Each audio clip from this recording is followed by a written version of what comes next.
Hello दोस्तों, मैं हूं सोमनाथ और आप सबका स्वागत करता हूं मेरा चैनल गार्डन नॉलेज में। दोस्तों, आज की इस वीडियो में मैं आपको बताने वाला हूं कि आप जब नए गुलाब के प्लांट को खरीदेंगे नर्सरी में जाकर, तो क्या क्या देखकर आप एक प्लांट को खरीद कर लाइएगा और उसके बाद आप उसको किस तरह से पॉटिंग करेंगे, कौन सा सॉइल मिक्स होगा ताकि आपका प्लांट बहुत ही स्वस्थ रहे और तेज़ी से ग्रो करता रहे।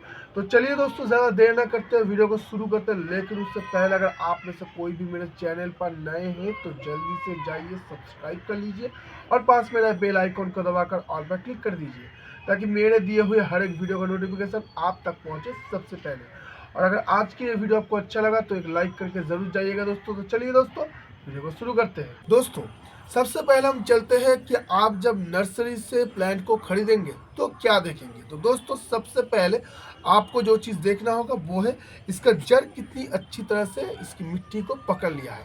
दोस्तों, जब भी आप खरीदेंगे तो पहले आप इस प्लांट को ऐसे पकड़िए और ऐसे उठाइए। अगर आप देखिएगा कि इसकी मिट्टी समेत ग्रो बैग समेत ये उठ जाता है तो आप समझ जाइएगा कि इसका जड़ बहुत ही अच्छी तरह से ग्रो कर चुका है और वो प्लांट सर्वाइव कर लेगा बहुत ही अच्छी तरह से। उसी के साथ आपको और भी कुछ चीज़ें नोटिस करना होगा। उसके बाद आप देखिएगा इसकी पत्ती के नीचे आपको ध्यान देना होगा। किसी भी पत्ती के नीचे अगर सफ़ेद धारी हो या फिर पीली धारी हो तो आप उस तरह के प्लांट को मत लीजिए, क्योंकि उस पर पहले से ही फंगस लगा हुआ है। आप उसको लेकर आइएगा तो फंगस की वजह से आपका प्लांट बाद में ज़्यादा अच्छी तरह से सर्वाइव नहीं कर पाएगा। जब भी लीजिएगा एकदम साफ सुथरा पत्तियों वाला प्लांट अब लीजिएगा। साथ ही पत्तियाँ कभी भी सिकुड़ा हुआ हो तो उस वाले प्लांट को भी आप मत लीजिएगा, क्योंकि उसे पहले से ही फंगस हमला उस पर हो चुका है। तो एकदम साफ सुथरा पत्तियों वाला प्लांट आप लीजिएगा। साथ ही आप देख लीजिएगा कि उस प्लांट की जो ब्रांचेस है, ये ब्रांचेस आप देख सकते हैं, ब्रांच कम हो तो भी चलेगा, लेकिन जितने भी ब्रांच है वो सब हेल्दी ब्रांच है कि नहीं। अगर हेल्दी इस तरह का ब्रांच है तो उस वाले प्लांट को आप चुनिए। वो प्लांट बहुत ही अच्छा होगा और उसे लेकर आकर आपके घर में जब आप उसको तैयार करेंगे तो वो बहुत ही अच्छी तरह से ग्रोथ लेगा और बहुत ही शानदार रिजल्ट आपको मिलेगा।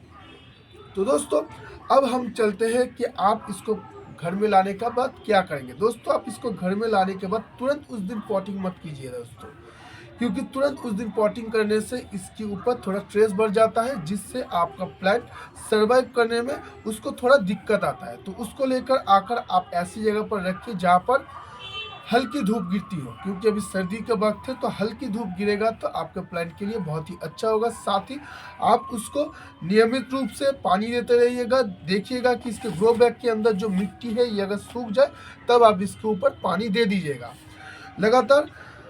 तो उसके बाद आप इसको लगभग 5 से 6 दिन तक इस तरह से रख दीजिए। उसके बाद आप इसको पॉटिंग कर सकते हैं बहुत ही अच्छी तरह से। उससे क्या होगा, आपके प्लांट को ज़्यादा स्ट्रेस झेलने की नौबत नहीं आएगा। तो अब दोस्तों, हम चलते हैं कि इसे आप ग्रो बैग से निकालने के बाद जिस मिट्टी में लगाएंगे या फिर कौन से पॉट आप चुनेंगे उसके तरफ हम चलते हैं। तो दोस्तों, आप हमेशा कोशिश कीजिएगा जो परमानेंट प्लांट होता है, जैसे गुलाब के प्लांट परमानेंट है, ये पूरा साल रहता है, तो इसके लिए आप हमेशा मिट्टी के पॉट का चुनाव कीजिएगा, क्योंकि दोस्तों मिट्टी की पॉट बहुत ही अच्छा होता है किसी भी परमानेंट प्लांट के लिए। तो दोस्तों, मैं इस तरह का इस साइज का मैं प्लांट लाया हूँ, तो इसके लिए मैं 6 इंच का पॉट चुन रहा हूँ। 6 इंच के पॉट में इसे लगभग मैं 1 से 2 साल तक मैं रखूँगा। उसके बाद जब मैं देखूँगा कि इसका रूट बाउंस होकर बाहर आ रहा है, सिर्फ तभी हम इसको रिपोर्ट उस वक्त करेंगे। लेकिन जब तक ना आपको दिखे कि ये रूट बाउंस कर रहा है तब तक आपको इसे इसी पॉट में रखना होगा। तो दोस्तों, अब हमने ले लिया है हमारे प्लांट के लिए जो सॉइल मिक्सर हम तैयार करेंगे उसके सभी इंग्रेडिएंट। तो देख लेते हैं दोस्तों क्या क्या इंग्रेडिएंट्स है। दोस्तों, इसमें हमने लिए हैं 30% सैंड। ये रेड सैंड है जो कंस्ट्रक्शन में काम में आता है, ये वो वाला सैंड है। ये हमने लिया है 30%। हमने ले लिया है दोस्तों गार्डन सॉइल। 20% हमने ले लिया है गोबर की खाद और 20% हमने लिया है दोस्तों कोकोपीट। आप गोबर की खाद के बदले अगर आपके पास किसी भी कॉम्पोस्ट खाद आपके पास मौजूद होगा तो आप उसे ले सकते हैं। गोबर की खाद ही लेना होगा, ऐसा कोई मैंडेटरी नहीं है। कोई भी एक कॉम्पोस्ट खाद आप ले सकते हैं इसकी जगह पर। तो दोस्तों, इसके अंदर हम और भी कुछ चीज़ें डालेंगे हमारे प्लांट की ग्रोथ के लिए। ये तो हो गया मिट्टी। अब दोस्तों, मिट्टी को ज़्यादा उर्वर बनाने के लिए हम ले रहे हैं दोस्तों 1 टेबल स्पून हमने ले लिया है सुपर फॉस्फेट। हमने उसके साथ 4 टेबल स्पून ले लिया है हॉर्न डस्ट और 2 टेबल स्पून हमने ले लिया है बोन डस्ट। अगर आपके पास इनमें से कोई एक मौजूद है, दोनों अगर मौजूद नहीं रहेगा तो आप इन दोनों को मिलाकर जो क्वांटिटी होता है उससे आप कोई भी एक ले सकते हैं। साथ में हम ले रहे हैं दोस्तों 1 टेबल स्पून नीम खली पाउडर और 2 टीस्पून हमने ले लिया है दोस्तों DAP। तो अब हम दोस्तों इन सभी को मिट्टी के अंदर अच्छी तरह से मिला देंगे। तो दोस्तों इसे हम लोग अच्छी तरह से पहले मिला लेते हैं। तो दोस्तों हमने सभी इंग्रेडिएंट्स को अच्छी तरह से मिला लिया है। अब दोस्तों हम पहले पॉट को रेडी कर लेते हैं। तो दोस्तों पॉट को हम रेडी कैसे करेंगे? दोस्तों अब सभी जानते हैं पॉट किस तरह से तैयार किया जाता है, लेकिन मैं फिर भी दिखा देता हूँ। जो आप लोगों में से जो भी नए होंगे उनके लिए मैं दोबारा दिखा देता हूँ। दोस्तों हमारे सभी पॉट के नीचे देखिए इस तरह का एक ड्रेनेज होल होता है। तो इस ड्रेनेज होल को हमें कवर करना होगा। किसी भी एक पॉट का टुकड़ा हो या ईंटा का टुकड़ा हो, आप इस तरह के देकर इसके ऊपर से दोस्तों रेत डाल दीजिएगा। दोस्तों रेत हम इसलिए डालते हैं क्योंकि मिट्टी में हम जब पानी डालेंगे तो मिट्टी इस पॉट के टुकड़े पे आसपास आकर इसको जैम ना कर दे, क्योंकि अगर ये जैम हो जाएगा तो पॉट में ही पानी रुक जाएगा, जिससे हमारे प्लांट की जो जड़ है वो गल सकता है और उससे हमारा प्लांट खराब हो सकता है। रेत डालने से क्या होगा दोस्तों, इस रेत के ऊपर आकर मिट्टी अटक जाएगा, जिससे ये ड्रेनेज होल जैम नहीं होगा और इसके अंदर हम जो भी पानी डालेंगे उसमें से एक्सेस पानी आराम से ड्रेनेज होल से निकल जाएगा, जिससे हमारा प्लांट एकदम स्वस्थ रहेगा। तो चलिए दोस्तों अब हम इसके अंदर मिट्टी डाल देते हैं। नीचे थोड़ा सा हम पहले मिट्टी डाल देंगे। और दोस्तों मिट्टी डालते वक्त आप हमेशा ध्यान रखिएगा, आप मिट्टी डाल रहे हैं और उसके साथ आप इस तरह से थोड़ा दबाते जाइएगा। इससे क्या होगा दोस्तों, इसके अंदर गैप कम रहेगा और जब आप पानी डालेंगे तो मिट्टी ज़्यादा नीचे नहीं जाएगा। तो इस तरह से आप अच्छी तरह से दबा दीजिएगा। अब दोस्तों हम इसको इस पैकेट से निकाल लेंगे। ये जो ग्रो बैग है इसमें से हम हमारे प्लांट को पहले निकाल लेते हैं। चलिए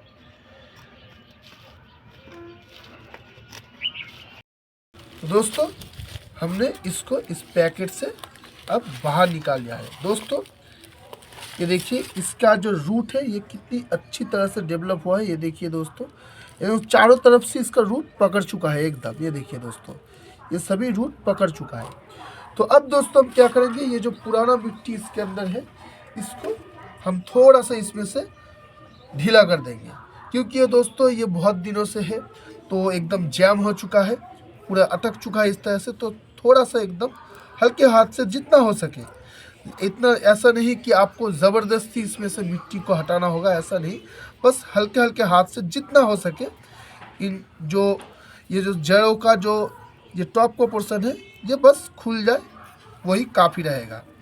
क्योंकि अगर ये मिट्टी बहुत हार्ड हो जाता है और बहुत हार्ड होने से क्या होगा दोस्तों, आप अगर ज़्यादा जोर लगाएंगे तो ये जड़ वगैरह टूट सकता है, जिससे आपके प्लांट थोड़ा सा सर्वाइव करने में आपके प्लांट को थोड़ा सा दिक्कत हो सकता है। तो इसीलिए बस हल्के हाथ से जितना निकलता है उतना ही बस निकालिएगा, ज़्यादा निकालने की कोई ज़रूरत नहीं है।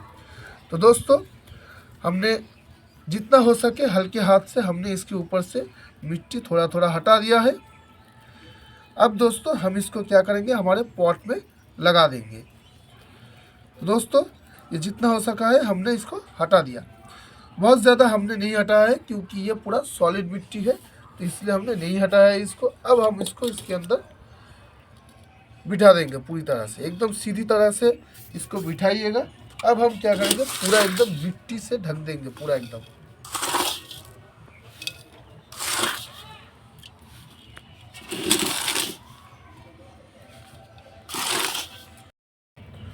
तो दोस्तों पूरा मिट्टी डालने के बाद हम इसको अच्छी तरह से ऊपर से दबा देंगे। तो दोस्तों अब हम आपको और एक इन्फॉर्मेशन देते हैं। दोस्तों ये हम लोग जो प्लांट खरीद कर लाते हैं इसमें से ज़्यादातर प्लांट ही ग्राफ्टेड पौधा होता है। तो दोस्तों आपको हमेशा ध्यान रखना होगा कि इसका ग्राफ्टिंग कहाँ पर है।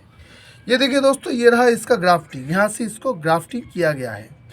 अब आपको ध्यान देना होगा कि इसके नीचे की हिस्से से अगर कभी कोई ब्रांच निकलता है तो आपको उसको रखना नहीं है, उसको हमेशा ही आपको तोड़ देना होगा। ग्राफ्टिंग की ऊपर से अगर आता है तो ठीक, ग्राफ्टिंग या फिर उससे नीचे से आता है तो उसको आपको फ़ौरन निकाल फेंकना होगा। क्योंकि तो दोस्तों ये जो नीचे का जो हिस्सा है ये देसी वैरायटी का जो गुलाब का प्लांट होता है उस पर ये एकदम दूसरे वैरायटी की जो प्लांट है उसका ग्राफ्टिंग करके इसको तैयार किया जाता है। तो इसीलिए इस हिस्से से अगर कोई भी ब्रांचेस आ रहा है तो उसको आपको फ़ौरन निकाल फेंकना होगा। क्योंकि अगर आप उसको निकालेंगे नहीं तो यहाँ से जो ब्रांच निकलेगा, आपका जो मेन प्लांट है नीचे वाला, वो अपने जो ब्रांचेस छोड़ रहा है उसको ध्यान रखते रखते ऊपर का जो प्लांट है उस तक सही तरह से पोषण नहीं पहुंचाएगा, जिससे धीरे धीरे आपका ये ऊपर का प्लांट मुरझा जाएगा और धीरे धीरे ये खराब हो जाएगा। तो इसीलिए ये ग्राफ्टिंग या फिर उससे नीचे से कोई भी अगर ब्रांच निकले तो उसको आपको फ़ौरन तोड़ देना होगा। तो दोस्तों हमने इसको पूरी तरह से अच्छी तरह से मिट्टी दे दिया है, इसकी मिट्टी को अच्छी तरह से दबा दिया है। अब दोस्तों हम क्या करेंगे, इसमें हम पानी डाल देंगे। हमेशा दोस्तों पॉटिंग करने के बाद आपको इसको भरपूर पानी देना होगा। तब तक पानी दीजिएगा दोस्तों जब तक ना इसके ड्रेनेज होल से पानी निकल कर बाहर आता है। क्योंकि दोस्तों पहली बार आपको इसको पूरा भरपूर पानी देना होता है, क्योंकि इसकी जो पूरा मिट्टी है, जो हम लोगों ने जो इंग्रेडिएंट्स डाले हैं वो सब सूखे इंग्रेडिएंट्स है, तो इसको गीला करना बहुत ही ज़रूरी है। खासकर सर्दियों के वक्त आपकी प्लांट की जो मिट्टी है इसमें थोड़ा सा मॉइस्चर रहना ज़रूरी है, क्योंकि इस वक्त आपके प्लांट की जो पानी की खपत है वो ज़्यादा बढ़ जाता है। तो दोस्तों अब आप इसको किस जगह पर रखेंगे, दोस्तों ये सर्दी के समय है तो आप इसको ऐसी जगह पर रखिए जहाँ पर लगभग पूरे दिन का धूप इसको मिल सके। क्योंकि अब अगर आप इसको धूप में रखेंगे तो इसको किसी भी तरह का कोई दिक्कत नहीं आएगा। अगर मौसम अलग हो तो उसकी बात अलग होता है। अगर गर्मी में आप लोग पॉटिंग करेंगे तो आप इसको शेडेड एरिया में या फिर सेमी शेडेड एरिया में रखेंगे, कभी भी आप उसको पूरा डायरेक्ट धूप में मत रखिएगा। लेकिन अभी सर्दी है तो इसीलिए आप इसको पूरा डायरेक्ट धूप में रख दीजिएगा। तो दोस्तों देखिए हम लगातार इसमें पानी डाल रहे हैं, जब तक ना इसके ड्रेनेज होल से पानी निकल कर बाहर आएगा तब तक हम लोग इसमें पानी डालते रहेंगे। तो देखिए दोस्तों इसके नीचे की हिस्से से देखिए ये ड्रेनेज होल से पानी निकल कर बाहर आ रहा है। अब हम इसमें और ज़्यादा पानी नहीं डालेंगे। अब ये जो एक्सेस पानी है ये निकल जाने के बाद हम इसको धूप में रख देंगे। तो दोस्तों इसके बाद आप क्या करेंगे, इसके ऊपर 2 से 3 दिन बाद एक फंगीसाइड लीजिएगा, कोई भी एक अच्छे से फंगीसाइड लीजिएगा, 1 लीटर पानी में मिलाइएगा और पूरा एकदम प्लांट को स्प्रे कर दीजिएगा। पत्ती वगैरह जितना भी इन सभी पर प्लांट में स्प्रे कर दीजिएगा। और जब आप इसको पानी डालिएगा सर्दी के समय तो कोशिश कीजिएगा दोस्तों सुबह सुबह आप इसको पानी दे दें। कभी भी आप शाम के वक्त सर्दियों में अपने किसी भी प्लांट को पानी मत डालिएगा, उससे आपकी प्लांट की नुकसान हो सकता है। तो दोस्तों इसी तरह से आप अपनी गुलाब के प्लांट को इस वक्त ख्याल रखिए ताकि आपका गुलाब का प्लांट बहुत ही अच्छी तरह से ग्रोथ ले सके। तो दोस्तों चलता हूँ, मिलेंगे हम फिर अगली वीडियो में। तब तक के लिए देखते रहिएगा दोस्तों गार्डन नॉलेज के बाकी वीडियोस को। चलता हूँ दोस्तों।